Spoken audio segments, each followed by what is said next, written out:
പാമ്പുകളെ വീടിനകത്തേക്ക് അട്രാക്ട് ചെയ്യുന്ന ചെറിയ ചെറിയ കാര്യങ്ങളുണ്ട്. ഇപ്പോൾ ഉദാഹരണത്തിന് ഇപ്പോൾ വീടിനകത്ത് അടുക്കളയുടെ ഷെൽഫിനകത്തോ അല്ലെങ്കിൽ ഇപ്പോൾ നേരത്തെ ഇപ്പോൾ ജവാദ് സൂചിപ്പിച്ച പോലെ ടൈൽസിൻ്റെ വിടവ് കൃത്യമായിട്ട് പ്രോപ്പറായിട്ട് അത് ഫിനിഷ് ചെയ്യാതെ ചെയ്യുമ്പോൾ ആ വിടവിനകത്തൊക്കെ പല്ലികൾ വന്നിരിക്കും. ഈ പല്ലികൾ പ്രധാന ഭക്ഷണമായിട്ടുള്ള ഒരു പാമ്പ് നമ്മുടെ നാട്ടുമ്പുറങ്ങളുണ്ട്. ചുവർപ്പാമ്പ് അല്ലെങ്കിൽ വെള്ളിവരയൻ പാമ്പ് എന്നൊക്കെ പറയുന്ന, അതായത് വെള്ളിക്കെട്ടനെ പോലെ ഇരിക്കുന്ന അതിനെ മിമിക് ചെയ്യുന്ന പാമ്പ്. ഈ പാമ്പുകളെ ഭക്ഷിക്കുന്ന ഒരു പാമ്പ് കൂടിയാണ് ഈ വെള്ളിക്കെട്ട് എന്ന് പറയുന്നത്. അപ്പോൾ ഈ നോൺ വെനമസ് ആയിട്ടുള്ള ഈ ചുവർപ്പാമ്പുകൾ നമ്മളുടെ ചുറ്റുപാടുമായിട്ട് അല്ലെങ്കിൽ നമ്മുടെ വീടിനകം അഡാപ്റ്റ് ചെയ്ത് ജീവിക്കുന്ന പാമ്പുകളാണ്. ഒരുപാട് ആളുകൾക്ക് ഇപ്പോൾ ഈ വീഡിയോ കാണുന്നവർക്ക് തന്നെ അറിയാം, വീടിൻ്റെ അകത്ത് ഇപ്പോൾ എനിക്ക് തന്നെ ഒരുപാട് കൂടുതൽ കഴിഞ്ഞ ദിവസം തന്നെ വന്നു.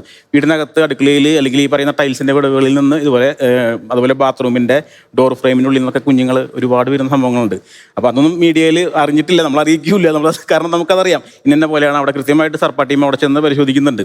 അപ്പോൾ ഇവരുടെയൊക്കെ പ്രധാന ഭക്ഷണം ഈ പറയുന്ന പല്ലികൾ അതുപോലുള്ള ചെറു ജീവികളാണ്, വീടിനകത്ത് ജീവിക്കുന്ന ജീവികളാണ്. സ്വാഭാവികമായിട്ടും ഈ പറയുന്ന വിഷപ്പാമ്പുകൾ ഫോളോ ചെയ്ത് വരും. ഈ ചുവർപ്പാമ്പുകൾ എന്ന് പറയുന്നത് വെള്ളിക്കെട്ടൻ്റെ ഒരു ഭക്ഷണം കൂടിയാണ്.